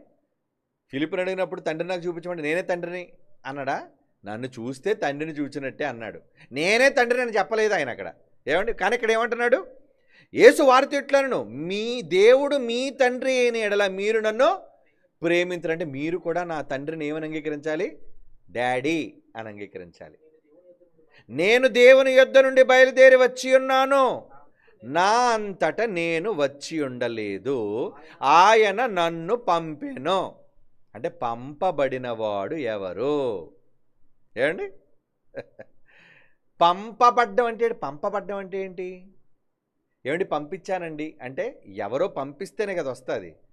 తండ్రే కొడుకుగా వచ్చాడు అనుకోండి, ఎవరు పంపితే ఎవరు వచ్చారు? తండ్రి ఉంటేనే తండ్రి కొడుకును పంపితే కొడుకు వచ్చాడు, కొడుకు వెళ్ళి పరిశుద్ధాత్మని పంపితే పరిశుద్ధాత్మ వచ్చాడు. అంటే పంపాలంటే పంపడానికి ఎవరో ఒకరు పంపించేవాళ్ళు ఉండాలో వద్దా? పంపాలి అంటే పంపించేవాడు ఉండాలా వద్దా? మూర్ఖులారా వినండి, బుద్ధిహీనులారా ఆలోచించండి. పంపాలి అంటే పంపేవాళ్ళు ఉండాలా వద్దా? లేదంటే పంపడం ఎందుకు? నేనే వచ్చి ఉన్నాను మీ దగ్గరికి అనాలి. నేను పంపబడి ఉన్నానని ఎందుకు చెప్పాలి? ఎవరో పంపించారు కనుకనే చెప్పాడు. ఏమండి, ఇదిగోండి మీకు ఈ ధనాన్ని ఇమ్మని, ₹1,00,000 ఇవ్వమని పంపారండి అంటే ఏంటి? ఎవరో ఇస్తే నువ్వు ఇచ్చావు. నువ్వు ఇచ్చినట్ట, పంపిన వాళ్ళు ఇచ్చినట్ట? నీకు డబ్బులు ఇచ్చిన వాళ్ళు తీసుకొచ్చి నీ చేతిలో పెట్టినవాడా, లేదంటే అది వాడి చేతిలో పెట్టి పంపించినోడా? పంపించిన వాడికి వెళ్తుంది క్రెడిట్, మర్చిపోకండి. ఏమండి, మీరే మాకు చేతుల్లో డబ్బు పెడుతున్నారండి, మీరే గొప్పవాళ్ళండి అని సన్నాసులు వీళ్ళంతా. వీళ్ళు ఏమంటున్నారు? ఏమండి, పంపించిన ఆయన ఏం గొప్పడు కాదండి, పంపించినోడు గొప్పడు కాదు, ఇచ్చి నువ్వే గొప్పడవయ్యా, నీ పాదాలకు నమస్కారం అంటున్నారు. అయ్యో, ఏదో తీసుకొచ్చినందుకు వాడి మీద కృతజ్ఞత చూపించండి, తప్పు లేదు. కానీ నీ అవసరాలు నేను ఆదుకొని ₹1,00,000 నీకు చేతికి ఇవ్వమని పంపించిన వ్యక్తికి అది గొప్పడు. ఆయన వదిలేసావేంటి నువ్వు? నీ కనీసం ఇంగితం లేదా? అంటే ఇప్పుడు యేసుప్రభు అంటున్నాడు, ఈ మూర్ఖులతో అదే చెప్తున్నాడు. ఏమని చెప్తున్నాడు చూడండి, చదవండి ఆ మాట. యోహాను సువార్త 8:42 యేసుప్రభు స్వయంగా తన నోటితో ఒప్పుకుంటున్న మాట. ఏమని? యేసువారు తిట్లనను, దేవుడు మీ తండ్రి అయిన ఎడల మీరు నన్ను ప్రేమిస్తారు. ముందు డాడీగా ఒప్పుకోండి. ఆయన నా ఒక్కడికే తండ్రి, నేనే తండ్రి అని చెప్పుకోలేదు ఆయన. నాకు తండ్రే, మీకు కూడా తండ్రే. నేను కొడుకునే, మీరు కూడా కొడుకులే. నాకు ఆయన పేరు పెట్టబడింది, మీకు ఆయన పేరు పెట్టబడింది. నేను దేవుని యొద్ద నుండి బయలుదేరి వచ్చి ఉన్నాను. బయలుదేరానండి. ఎక్కడి నుంచి బయలుదేరు? పరలోకంలో నా దేవుడి దగ్గర నుంచి బయలుదేరాను. ఆహా, నువ్వు వచ్చావు అక్కడి నుంచి, ఆయన దగ్గర నుంచి వచ్చావా? ఎస్, ఆయన దగ్గర నుంచే వచ్చాను. నా అంతటి నేను వచ్చేలేదు, లేదు నేనేదో ఇష్టపడిపోయి ప్రజలందరినీ ప్రేమించేసి, నా తమ్ముళ్ళందరినీ నేను ప్రేమించి నేనేదో గొప్పవాడిగా మారిపోవడానికి నేను రాలేదు. నేను రావడానికి నన్ను తొందర పెట్టి పంపించిన ఒక తండ్రి ఉన్నాడు. నాయన వెళ్ళు, కొడుకును చూచి వెళ్ళు నాయన, నువ్వు వెళ్ళు. యేసుప్రభు ఇష్టపడి రాలేదు. యేసుప్రభు రావడానికి నిర్ణయించింది ఎవరు? దేవుడు. ఆయన వదిలేశారు. యేసు యేసు యేసు యేసు యేసు. ఓకే, యేసు వచ్చాడు, ప్రాణం ఇచ్చాడు. కానీ యేసు ప్రాణం ఇవ్వడానికి వచ్చినవాడు గొప్పవాడా, వచ్చిన వాడిని పంపినవాడు గొప్పవాడా? అదే ఎంత ₹1,00,000 పంపించినవాడు కాదు గొప్పడు. వీళ్ళకి చేతికి తీసుకొచ్చి ఎవడిస్తే ఆడే గొప్పడు. ఆడ పాదాలు పట్టేసుకుంటారు వీళ్ళు. ఇక్కడ ఎంత స్పష్టంగా చెప్తున్నాడు, నేను దేవుని యొద్ద నుండి బయలుదేరి వచ్చి ఉన్నాను, నా అంతటా నేను రాలేదు, నా క్రెడిట్ నాకు ఇవ్వకండి అంటే మీరు అపార్థం చేసేసుకుంటున్నారు. ఏదో నేనే గొప్పోడిని అనేసుకుంటున్నారు. నేనే గొప్పోడుగా మీరు అనవసరంగా అనుకోకండి. నన్ను పంపాడు ఒక ఆయన, నా అంతటా నేను రాలేదు, ఆయన నన్ను పంపెను, ఆయన నన్ను పంపించాడు. ఎంత స్పష్టంగా. తెలుగు కూడా రాని దౌర్భాగ్యులండి వీళ్ళు నిజంగా తెలుగు బడిలో కూడా సరిగ్గా చదివి ఉండరండి. అదే చెప్పాను కదా, ఎండాకాలపు చదువులు దుంపల బడికి వెళ్ళినా వీళ్ళు ఎవరనుకున్నారు? రోడ్ల మీద ఆవారాగా తిరిగి ఏ చదువు ఎక్కని సన్నాసి వీళ్ళు. బైబిల్ ఇంత స్పష్టంగా తెలుగు భాషలో దేవుడు రాయించిన ఒకటి కాదు, ఎన్ని మాటలు. అందుకే ఈ దొంగల మాటలు నమ్మకండి. ఇంకా ఆయన నన్ను పంపించాడు. ఏమండి, యోహాను సువార్త 12:49 ఇయాల అనగా అంతటి నేను మాట్లాడలేదు. మరలా నేను పంపాడు ఆయన. ఓకే, మాటలన్నీ నావేనేసుకుంటారా? ఏమండి, ఆయన పంపించేశాడు కాబట్టి నేనే వచ్చేసాను, నేనే పెద్ద కాలు ఎగరేసి నేను గొప్పోడిని, నా మించినోడు లేడని మనమైతే అలా చెప్పుకున్నాం దొంగోళం కాబట్టి. కానీ యేసుప్రభు అలా తన గొప్పతనాన్ని తనకు ఆపాదించుకోవట్లేదు. ఏమన్నాడు చూడండి ఆయన, యోహాను సువార్త 12:49 ఇయాల అనగా నా అంతటా నేను మాట్లాడలేదు. నేను ఏమనాలో, అసలు ఏం మాట్లాడాలి, నేను నోరిప్పేమని మాట్లాడాలంటే నాయన అక్షరం పలుకు అని నాకు చెప్పినవాడు, దానిని గూర్చి నన్ను పంపిన తండ్రియే నాకు నేర్పించడం మాత్రమే కదా, కమాండ్, ఆజ్ఞించాడు. చెప్పో ఇది తండ్రి ఆజ్ఞాపిస్తారు కదండి కొడుకుని. ఏమండి, మరి తండ్రి అయిన దేవుడు యేసుప్రభు సమానుడైన దేవుడు అయితే ఆయన ఈయనకి ఆజ్ఞాపించడం ఏంటి? నాకు ఆజ్ఞాపిస్తావు, నేనెవరు అనుకున్నావు? నీతో ఈక్వల్ గాడ్. నేను వెళ్ళిపోయి సిలువ ఎక్కోవాలి. ఏది నువ్వు వెళ్ళి చూద్దాం, నన్ను వెళ్ళమంటావేంటి అంటే నేను వెళ్ళి బాధలన్నీ అనిపించేయాలా, నువ్వెందుకు వెళ్ళావు అని సమాన దేవుడైతే అడుగుతాడు. కానీ కొడుకైతే, నాన్నగారు మీరు చెప్పారు కదండి, మీరు నాకు జన్మనిచ్చారండి, నేను వెళ్తానండి. లోబడ్డం. ఏమండి, ఏలయనగా నా అంతట నేనేమీ మాట్లాడలేదు, అని ఏమనవలను ఏమి మాట్లాడవలను దాన్ని గురించి నన్ను పంపిన తండ్రియే నాకు ఆజ్ఞాపించి ఉన్నాడు. ఎంత స్పష్టంగా యేసుప్రభువు నేను పలికిన మాట కూడా నాది కాదు, ఆయనది. ఆయన పంపగా ఆయన యొద్ద నుండి బయలుదేరి మళ్ళీ ఆ మాట కూడా ఉండాలా, ఆయన యొద్ద నుంచి వచ్చాను కూడా, ఆయన యొద్ద నుండి బయలుదేరి వచ్చాను, ఆయన దగ్గర నుండి స్టార్ట్ అయ్యి ఇక్కడికి వచ్చాను నేను. అంటే ఆయన ఉన్నాడు, నేను ఉన్నాను. ఈ ఏకత్వంలో బహుళత్వంలో ఏకత్వం బైబిల్లో ఎక్కడ ఈ పదాలు కనబడవు. ఏమండి ఉండవు. అబద్ధాన్ని ప్రజల మధ్యకు చొప్పించి మోసగిస్తున్నారు. జాగ్రత్త, ఈ దొంగల మోసాలలో పడి నరకానికి పోకండి మీరు. అదొక వార్నింగ్ లాంటిది, దేవుడు చెప్పాడు.